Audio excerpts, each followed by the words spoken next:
This episode is brought to you by Indeed. When your computer breaks, you don't wait for it to magically start working again. You fix the problem. So why wait to hire the people your company desperately needs? Use Indeed's sponsored jobs to hire top talent fast. And even better, you only pay for results. There's no need to wait. Speed up your hiring with a $75 sponsored job credit at Indeed.com/podcast. Terms and conditions apply.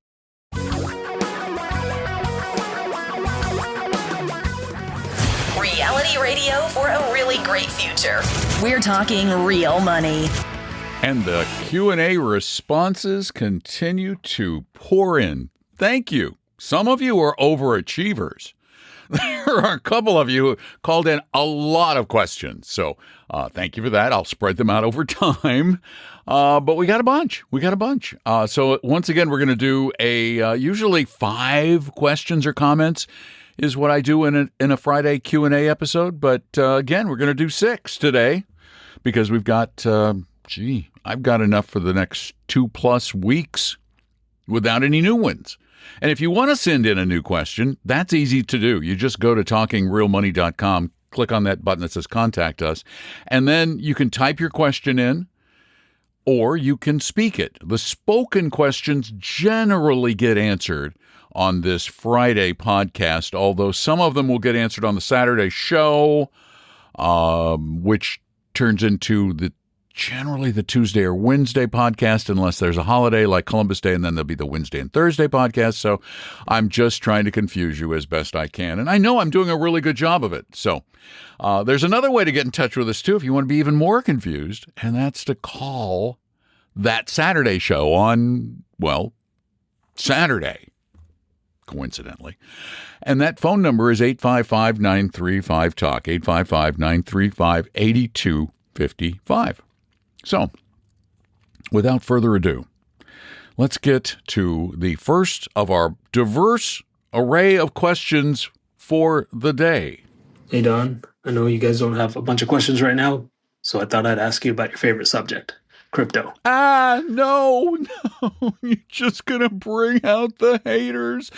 Oh, don't do this to me. We have lots of questions. All right, go on.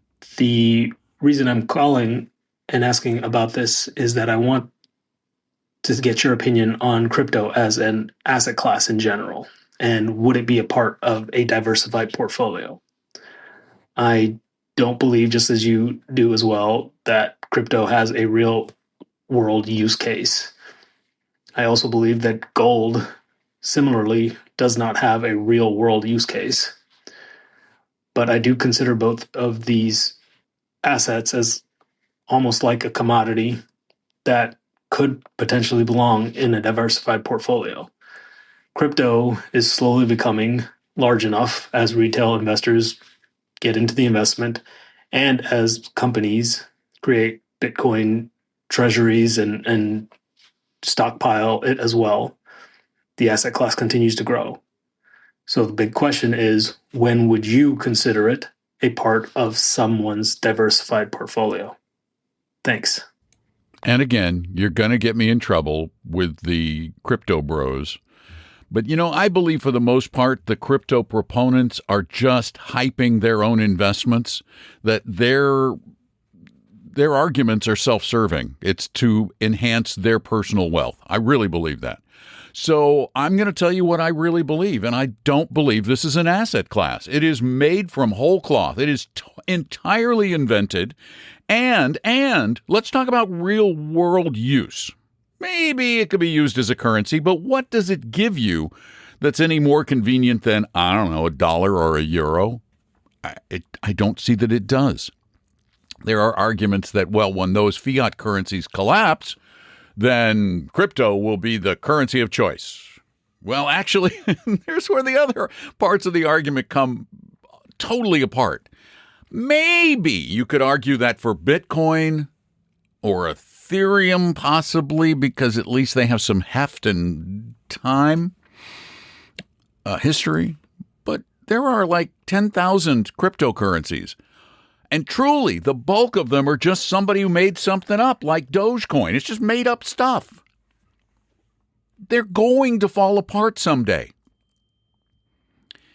There's just no way it won't happen, because people are eventually going to go, well, why am I holding this? It's not going to do anything. And then let's go back to the other really popular real-world use case that is bandied about, and that is in the case of a fiat currency collapse, an economic collapse that destroys the currencies of China, Europe, Great Britain, the United States, South America, Australia, Canada, all of this, that just totally destroyed. What is it likely to be like in such a scenario? Do you really believe that the internet is going to be fully functional when all these companies have gone bankrupt? Do you believe that? Computers are going to work. Maybe that might not even be electricity steadily. What good is crypto without a computer? There is nothing there if there isn't a machine tied to an internet that's fully functional and powered by a steady stream of electricity. It falls apart. I mean, I could make a better argument for gold, and gold has never made anybody any money, but it is sort of the prepper's hedge, because at least you can carry it around with you and slice off a little bit to pay some idiot for his canned food. I don't know why you trade your canned food for gold, but hey, you might. But I can't make a case for it. I just can't do it. I've heard every argument. I've read thousands, and I literally mean thousands of articles. And I cannot come up with a use case that makes any sense to me as someone who doesn't have a horse in this race. Now, if I had some Bitcoin and I was selfish, I would be telling you why it's so good, wouldn't I? Why would I be telling you that? Well, because I want you to buy my Bitcoin. Crypto relies on the greater fool theory, and as long as there are greater fools, it will go up. But eventually, in every other historical case, we've run out of fools. So I'm going to get the hate things again, but so if you ask this question and you like the answer, you need to give us a positive review on Apple Podcasts to overcome the negative one I guarantee I'm going to get for this, because Don just doesn't get Bitcoin. You're right. Don just doesn't get Bitcoin, but I'm pretty sure I've probably read as much about it as you have. You get it because you own it. Admit it. Let's go to the next question. Maybe it's a better one. Hello, Tom and Don. Thanks for all you guys do. Question. Are Dimensional and Avantis funds, do they perform that much better than basic index funds from either Vanguard or Fidelity? Since typical index funds from Vanguard and Fidelity have a lower expense ratio, is it worthwhile still to purchase Dimensional and Avantis funds, which tend to have a little bit higher of an expense ratio? Do they really perform better? Thank you. That's the question that people are always asking. Do they perform better? Well, you can't say they do, because doing implies moving forward into the future. We only know done, and it depends on the time frame you look at. The longer the time frame, the more likely you'll see they've outperformed. We believe they are likely to outperform in the future based on decades, almost a century, of really great data that shows that a tilt towards smaller companies, because they're riskier, and a tilt toward value-oriented companies, because they're riskier, has historically led to dramatically higher returns. However, we don't believe you should put all your eggs in those baskets, because there's a very high degree of volatility with them because of that risk. So the expectation is that they should perform better. Now, we have a little problem making comparisons. Dimensional got into the ETF game a little late, so it's hard to do an ETF to ETF comparison with Vanguard or Fidelity. But we can do a fund to ETF comparison, which is actually pretty fair, because the Dimensional Global Equity Fund, DGEIX, has been around for almost a couple of decades. And VT has been around for almost a couple of decades.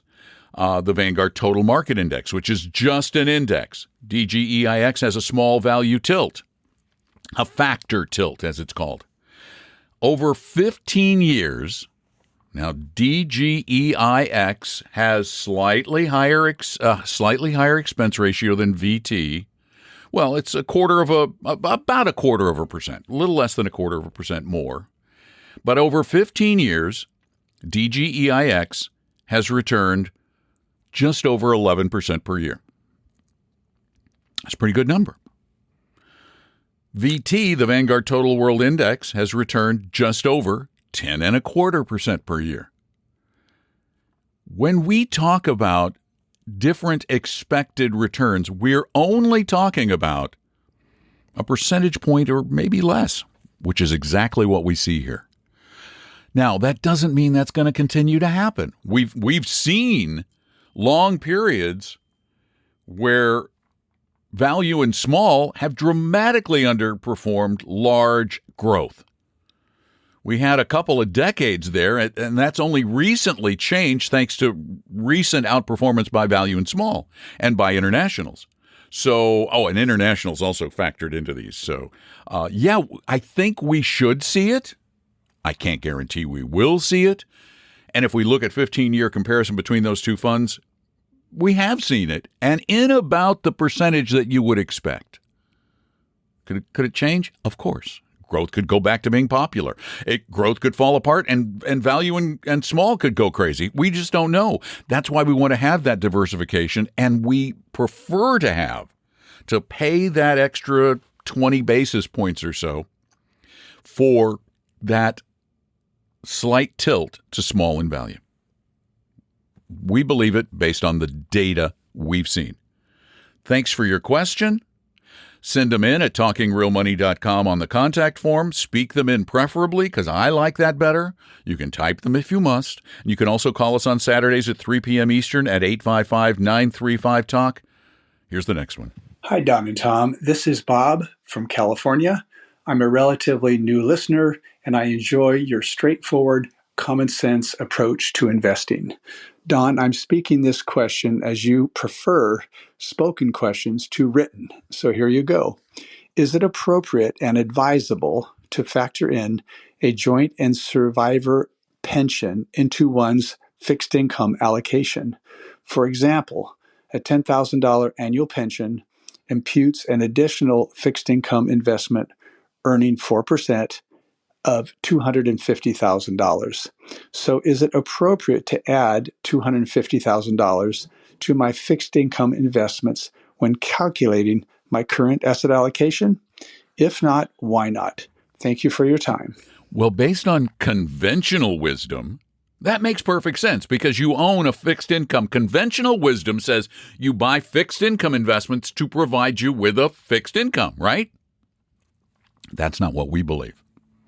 We believe you buy fixed income investments to maintain portfolio stability.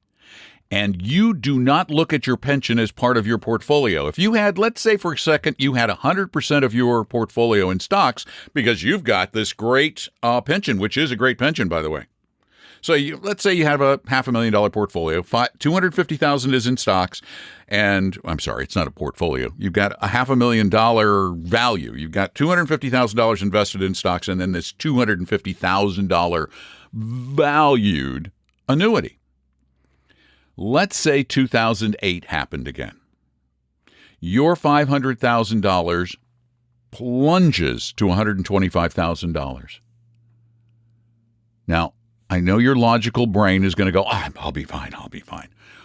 But the reality is people who said they'd be fine in 2008, they were calling me saying, I'm not fine. I got to get out. I'm going to get out. I'll get back in when things feel better because the economy is collapsing. At the time, we thought the economy was collapsing, which, again, implies future tense. It's going to collapse until, it feels better. When it feels better, I'll get back in. And that's what a lot of people did.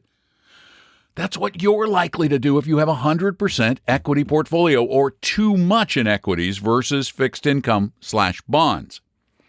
We believe you have a fixed income position to reduce the volatility if you can train your brain to look at your portfolio as one entity. So now your $250,000 portfolio is half in stocks and half in bonds, and 2008 happens, and now instead of dropping to $125,000, you drop to $180,000 or $190,000.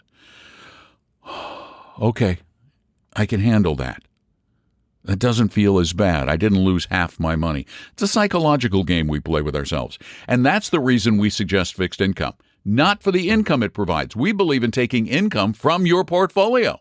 Whatever additional income you need over and above your pension, you take that in aggregate from your whole portfolio, not just from the fixed income side. You take the income out, and then if the income's not enough, then you start rebalancing using some of the capital gains, some of the money that you get from those sales, and you use that to add to your income.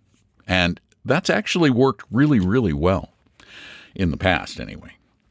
We've got more questions. I think we have still 3. Yeah, let's go to the next one. Hi, Tom and Don. My question is regarding a recent change to the investment options in my 401k. My 401k is administered by Fidelity, and they recently removed a large cap growth mutual fund and added a large cap growth collective investment trust, a CIT.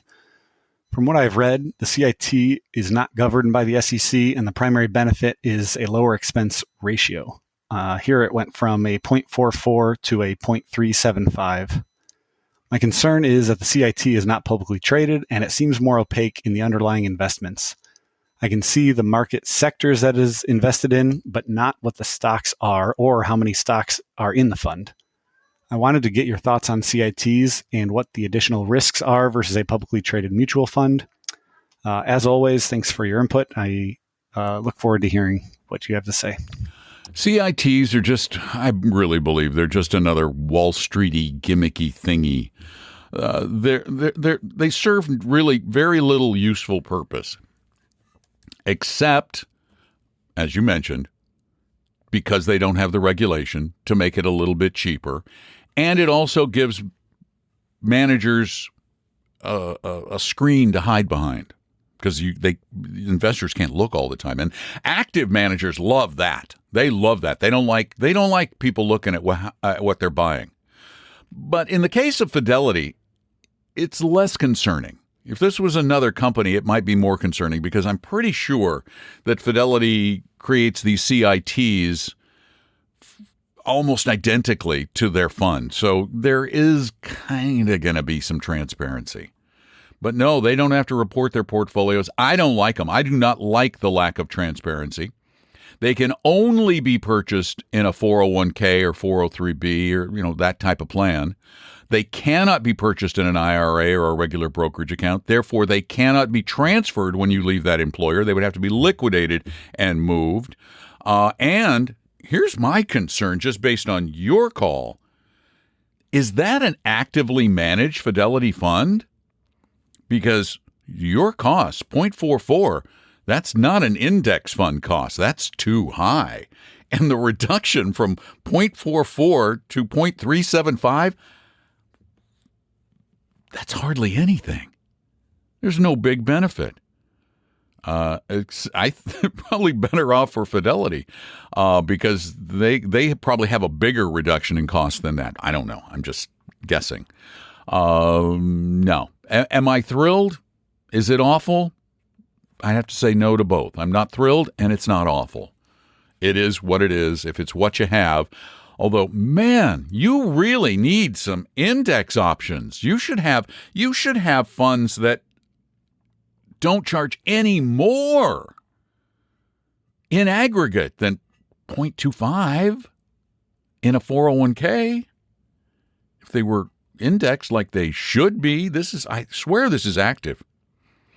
But again, it's Fidelity, so I can trust them, but I don't like it. Thanks for your question. Here's our next one. I'm 60 and already retired. Each January, I pull a year's worth of expenses from my traditional IRA. I have a solid retirement amount with approximately equal parts in traditional IRA and Roth IRA. The only retirement question I haven't made yet is when to take Social Security. I don't need the money. I could wait until full retirement age or even 70. But I believe I have good arguments for taking it early. I would like your opinion on my arguments for taking Social Security early. Now, also, if I do take Social Security early, I would not be increasing my spending. So, therefore, I would take less out of my traditional IRA each year.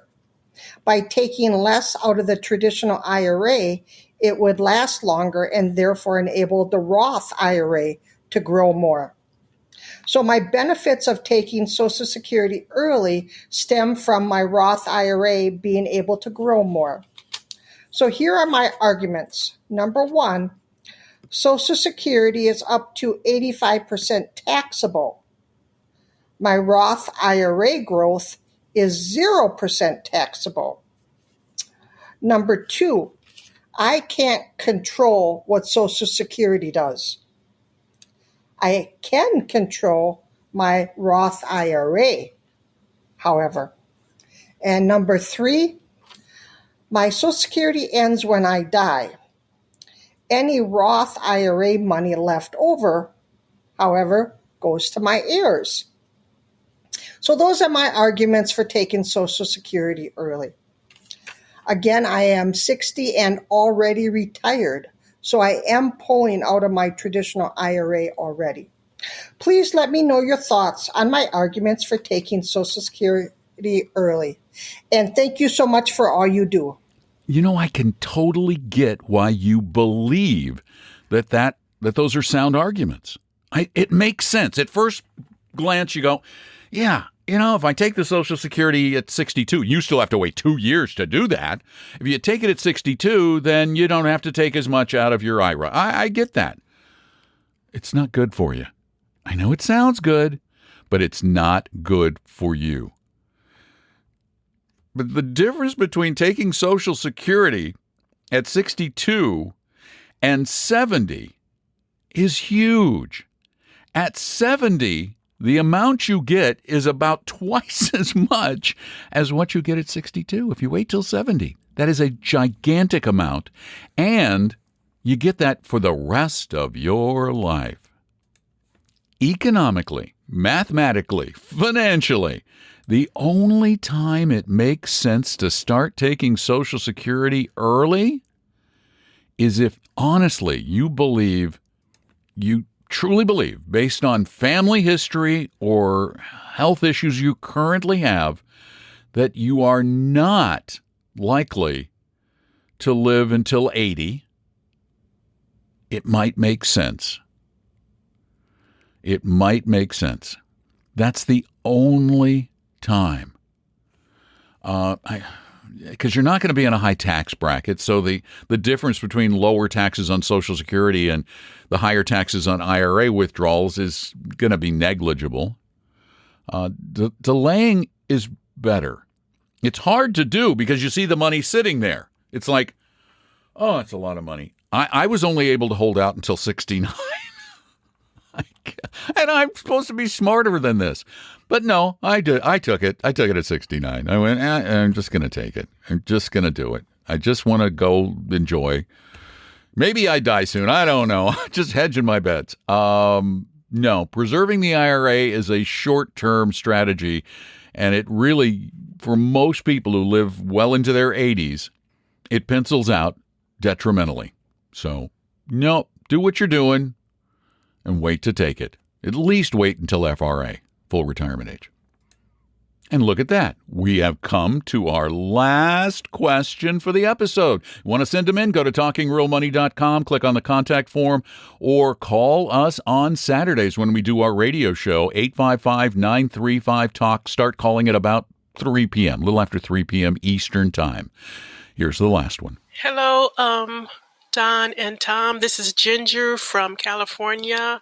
My question is, you two always mention that the RMDs will start at 73 years of age, but I recently heard that the law was changed. And it was changed to if someone is still younger than 75 as of December 31st, 2032, the RMDs will not be required until that person turns 75 in 2033. I was born in 1959, so it looks like I can wait until I'm 75 years of age before I can take my RMDs. It would be great if you can confirm that information. Thank you. Bye-bye. Well, I wish I could confirm that information, but it's not right. There was some initial confusion when Secure 2.0 first passed with this 73, 75. Of course, leave it to the government to make it more confusing than it needs to be. But some thought that if you were born in 59, you could wait until 75. No. The rule is if you were born in 1960 or later, it's very clear. 1960 or later, you were born a year too early. You have to start taking RMDs at 73, like I do. So we're in the same boat. Darn it. Yeah, sorry. Can't confirm that because it's not true. You got to wait. You cannot wait till 75. You have to start taking it at 73. Thanks for the question, though. Thank you all for the great questions. Keep them coming. Just go to talkingrealmoney.com, click the contact form, send the question in. You can just speak it with your computer mic or your phone mic. Do you know how good the phone mics are these days? Oh, my gosh. I mean, Apple's even advertising their phone mics as near broadcast quality. That's this quality. I mean, I'm on a $1,500 microphone, and they're getting quality that's not as good, but it's not too far off because of the technology they use. Technology is amazing. It really is. It's scary as all get out, but it's also pretty amazing.